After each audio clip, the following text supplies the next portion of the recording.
सत्यजित तांबे. आता जो प्रश्न लक्षवेधीच्या माध्यमातून मांडला, सर्वप्रथम तर मी आपल्या माध्यमातून शिक्षण मंत्री महोदयांचं अभिनंदन करतो की ते अतिशय सकारात्मक आहेत आणि शिक्षण विभागाला कशा पद्धतीने काम करता येईल याच्यावर त्यांचा सातत्याने प्रयत्न चालू आहे. बैठकही आपल्या निर्देशानुसार त्यांनी घेतली, अनेक निर्णय आपण घेतलेले आहेत साहेब, त्याबद्दल आपले आभार साहेब. याचा एक सगळ्यात मूळ जो आहे तो एक प्रश्न मला विचारायचा आहे की राईट टू सर्व्हिस नावाचा ऍक्ट हा आपल्या महाराष्ट्र शासनामध्ये लागू आहे. राईट टू सर्व्हिस ऍक्ट प्रमाणे प्रत्येक काम एक ठराविक कालावधीमध्ये होणं हे कायद्याने बंधनकारक आहे. आज काय होतंय की हे जे प्रस्ताव, हा जो प्रश्न आता किरण सरनाईक साहेबांनी मांडला, दीड वर्षानंतर 2 वर्षानंतर त्रुटी काढल्या जात आहेत. मी आपल्या आयुक्तांना पत्र लिहिलेलं आहे साहेब 6-12 तारखेला. नाशिक मधलं एक प्रकरण असं आहे, त्या शिक्षकांच्या वाढीव पदांच्या मान्यतेसाठी 1.5 वर्षानंतर त्रुटी काढलेली आहे. आणि कुठं काढली त्रुटी? मंत्रालय स्तरावर काढली. मग जो दाखल करून घेणारा जो क्लर्क आहे त्याचं काम नाहीये का की त्रुटी पुरतं असलेलाच त्यांनी प्रस्ताव दाखल करून घेतला पाहिजे? तर राईट टू सर्व्हिस ऍक्ट मधून पळवाट काढण्यासाठी शिक्षण विभागाचे कर्मचारी आणि अधिकारी हे अशा पद्धतीने वरच्या स्तरावर एक त्रुटी काढत राहतात आणि त्याच्यातून फार मोठा त्रास लोकांना होतोय. आणि म्हणून माझी आपल्याला एकच प्रश्न आहे की असे राईट टू सर्व्हिस ऍक्ट प्रमाणे विलंब करणाऱ्या आणि जाणीवपूर्वक वर्षानंतर त्रुटी काढणाऱ्या, ज्याचं मी आयुक्तांना पत्र लिहिले, अशा कर्मचारी आणि अधिकाऱ्यांवर आपण काय कारवाई करणार? सभापती महोदय, एक महत्वाचा प्रश्न असा आहे की नेमके कुठले कागदपत्र असावे याच्याबद्दलचं क्लिअर कट सर्क्युलर मी काढायला सांगेन, जेणेकरून असे प्रश्न भविष्यामध्ये उद्भवणार नाही. आणि एकदा कमिशनर ऑफिसकडून शासनाकडे आल्यानंतर तो प्रस्ताव तपासायलाच लागतो, कारण शेवटी शासनाकडून काही त्रुटी निघालेली असली तर त्याची पूर्तता व्हायला लागते.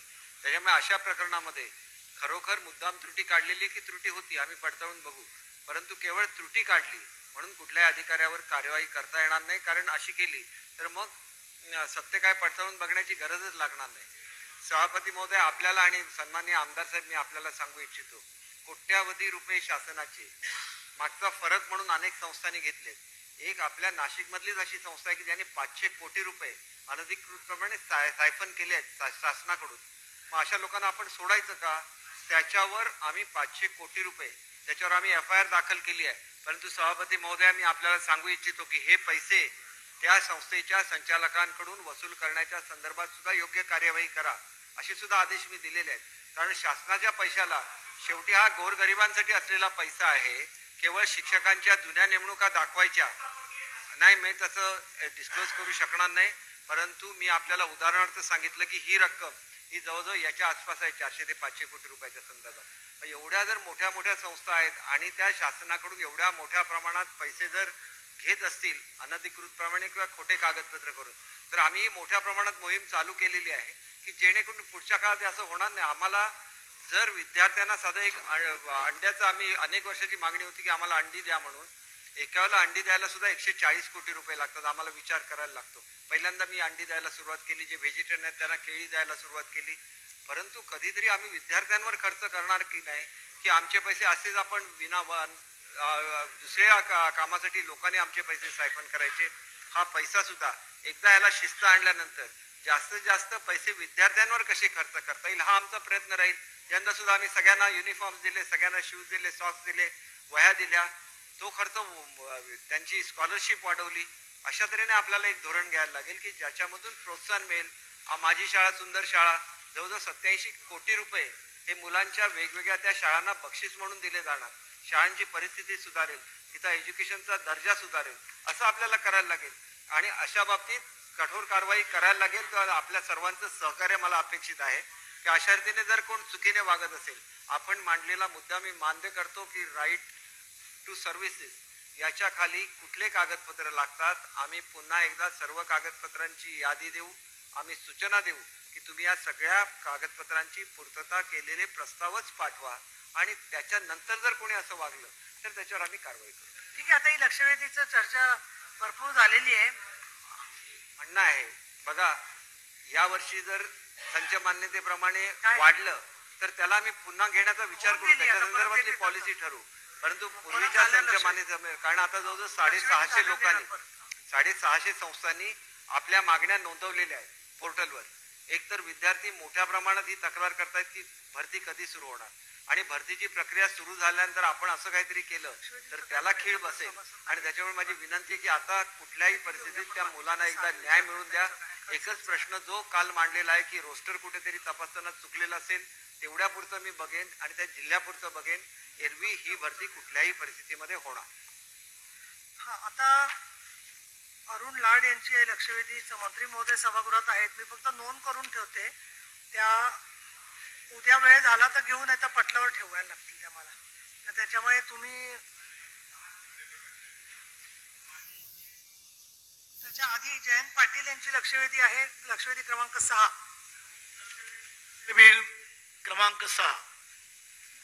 सभापती महोदय, याचं उत्तर मी पूर्वी सुद्धा आमदार महोदयांना दिलेलं आहे. आणि आमदार महोदय, मी आपल्याला सांगू इच्छितो की जी कमिटी कशाशी फॉर्म आता तुम्ही? नाही, मी ऐका तरी. जी कमिटी आम्ही फॉर्म केलेली आहे चीफ सेक्रेटरींच्या अध्यक्षतेखाली, त्यांनी सेंट्रल बोर्डाला विनंती केलेली आहे की ज्याचं विसर्जन होत नाही, ज्या नुसत्या घरामध्ये ठेवल्या जातात मूर्त्या, त्याच्या बाबतीत पीओपीचा वापर करता येईल का, त्याच्यावर एक्सप्लेनेशन मागवलं, अजून आलेलं नाही. आल्यानंतर तो दिलासा जर त्यांनी दिला तर ती सुद्धा एक पॉझिटिव्ह बाब ठरेल. आता औचित्य संपलं. आता थांबा, तुम्ही विशेष उल्लेख चुकून वाचला, आमचा दोष आहे का? नाही. मग आता विशेष उल्लेखाच्या वेळेला तुम्हाला वाचायला नाही. आता सन्माननीय किरण सरनाईक यांची अनेक दिवस लक्षवेधी प्रलंबित आहे. काही काही सदस्यांना एक पण लक्षवेधी मिळालेली नाहीये. औचित्याचा मुद्दा माझा आपल्याकडे दिलेला आहे आणि आपल्या औचित्याच्या मुद्द्यामध्ये आज आपलं नाव आजचे दिले, मी 18 डिसेंबरचे दिले औचित्याचे मुद्दे, त्याच्यात आपलं नाव नाही. शिंदे साहेब, आज आपण सबमिट केला असेल ते आपण आजच्या यादीत नाहीये. आता ते पटलावर ठेवले आपण आज.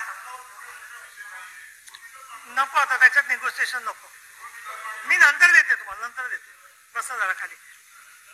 किरण सरनाईक लक्षवेधी पुकारा. राहिलेले जे तुमचे विशेष उल्लेख आहेत क्रमांक 4. पण आधी लक्षवेधी होऊ द्या आता जरा,